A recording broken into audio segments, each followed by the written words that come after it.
Սևազգեստ մայրերը կրկին իրենց բողոքի ձայն են բարձրացրել։ Խաղաղ պայմաններում բանակում սպանված Վալերիկ Մուրադյանի մայրը Նանա Մուրադյանը լրագրողների զրույցում նշել է, որ իր որդին ծառայել է Ղարաբաղում, այն Ղարաբաղում, որը Նիկոլ Փաշինյանը համարում է Ադրբեջանի տարածք։ Իմ տղան ծառայել է Ղարաբաղի Ստեփանակերտ քաղաքի Հայկազով զորամասում։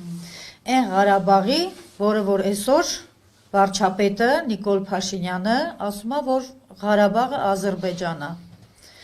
Ես բազմաթիվ դիմումներ ունեմ գրած, որ օրենքով են տարել իմ երեխուն Ղարաբաղ, եւ նախկինների օրոք եմ գրել, եւ հիմա վարչապետին եմ գրել, եւ պատկան ղեկավարներին, եւ ոչ մի պատասխան չունենք այդ մեր դիմումին։ Այնինչ վարչապետը այսօր իր բերանով ասում է, որ Ղարաբաղը Ադրբեջանն է, մեր 18 տարեկան զինվորներին ինչ են տարել ընդեղ կռիվ պատերազմ, չգիտեմ ինչեր է ասում, մի խոսքով իր խոսքերը։ Եվ մենք մեր դիմումներին պատասխան չունենք տարիներ շարունակ։ Ասեմ, որ իմ տղայի սպանությունը, իմ տղային սպանել են, որովհետև ինքը տեսել է ոնց են թալանում բանակը, վառելանյութ են գողանում բանակից, իր զորամասից, տեսել է, վերացրել են իրան, որ չբարձրաձայնվի, ոչ միտեղ չերևա։ Տարիներ շարունակ բողոքում եմ, որ իմ տղան ինքնասպան չի եղել, ինքնասպանության հոդված են դրել, ինքնասպանության հասցնել, բայց վարչապետի հանձնարարությամբ, երբ որ ստեղծվեց այդ խումբը, 6 իրավաբանից, բաղկացած 6 իրավաբանով համոզվեցին եւ խմբի ղեկավարը, այդ խմբի ղեկավարը իրավաբանների եղել է ներկայիս գլխավոր դատախազ Աննա Վարդապետյանը, բոլորը միաձայն համոզվեցին, որ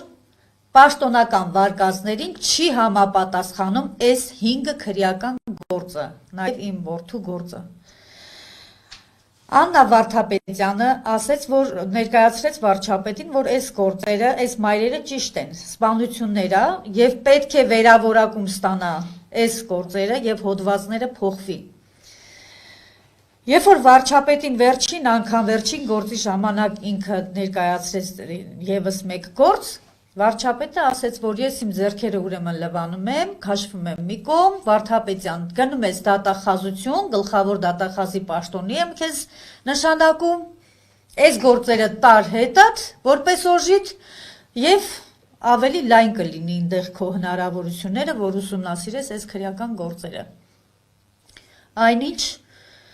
այդ օրվանից ոչինչ չի արվել, ոչինչ չի արվում։ 2010 թվականին խաղաղ պայմաններում սպանված Արթուր Ղազարյանի մայրը Իրինա Ղազարյանն էլ իր հերթին ասաց, որ նույնիսկ վարչապետի հետ հանդիպումից հետո էլ սայլը տեղի չի շարժվում։ Իմ տղային մահացած են բերել։ Ու առ այսօր քնիչ, դատախազ, նույն Աննա Վարդապետյանը, նույն ինչ գործողությունները ծնողները ասում են, հանձնաժողով են ստեղծել, խումբ են արել, ոչ մեկը չի ուզում այդ գործը բացահայտվի։ Աննա Վարդապետյանը այն ժամանակ, որ խմբի ղեկավար էր, իմանալով, որ իմ տղային մահացած են բերել, դիագն են տար, ինքը 15-20 րոպե են շոկ ապրել, ասել է ոնց նման բան պատահում է, թե չէ։ Բա Աննա Վարդապետյան, ես հիմա քեզ ասում եմ,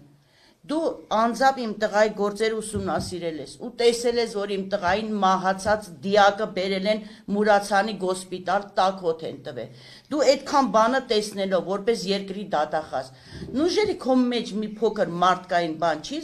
արթնանում, որ ասես, այո, ծնողը ճիշտ է, երեխուն մահացած ենք բերել։ Ծնողին ասենք, այո, քո տղային սպանել են։ Բոլորին դիմել ենք, ամեն տեղ։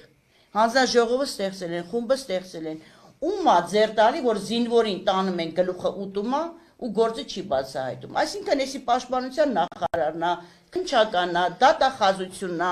Նիկոլ Փաշինյանը ասում է, բերեք մի գործ, տեսեք ես ինչ կանեմ։ Բայց 5 գործ ենք բերել, պարոն Փաշինյան։ Ու ձեզ կետարկետ Աննա Վարդապետյանը ներկայացրել է Արտուրի գործը, որ այո, միանշանակ ծնողը ճիշտ է։ Արթուր Ղազարյանը սպանությունը։ Բա ինչ եղավ, ինչի այդ գործին ընթացք չեք տալի։ Թե մենակ ձեր աթոռները զավթեցիք ու նստեցիք։ Դիպ մեկա մենք միջև վերջ գնալու ենք, այս արդարությունը պետք է լինի։ Մենք պահանջում ենք մի բան, որ մեր տղաների վարկածները պիտի փոխվի, որովհետև ի սկզբանե Աննա Վարդապետյանը ասել է, որ միանշանակ էսի սպանությունն է։ Եթե սպանություն է, ուրեմն ինքը պիտի կանգնի, ասի, որ այո, ծնողները ճիշտ են, տղաներին սպանել են։ Սևազգեզ մայրերը պնդում են, որ խաղաղ պայմաններում ավելի շատ հայ զինվոր է մահացել, քան պատերազմի ժամանակ։ Հարց է առաջանում, ինչ էին անում հայ զինվորները ադրբեջանական հողերի վրա։ Տարբերությունն այն է, որ յուրաքանչյուր ադրբեջանցի զինվոր կռվում էր հարազատ հողի վրա, այն հայկական օկուպացիայից ազատագրելու համար, սակայն հայ զինվորները կռվում էին ադրբեջանական տարածքների վրա։ Այն, որ հայ զինվորները կռվել են մեր հողի վրա, նշել է նաև Նիկոլ Փաշինյանը։ Պատասխանելով նախկին նախագահների պնդումներին, թե իբր Փաշինյանն է ներքաշել Հայաստանը պատերազմի մեջ, վարչապետը նշել է, որ եթե դա այդպես է, ապա ինչ են արել 18-ամյա հայ զինվորները Հայաստանի ինքնիշխան տարածքից դուրս 2018 թվականին։ Պատասխանը պարզ է, եկել էին կռվելու, սպանելու ադրբեջանական ժողովրդին եւ զավթելու մեր հողերը։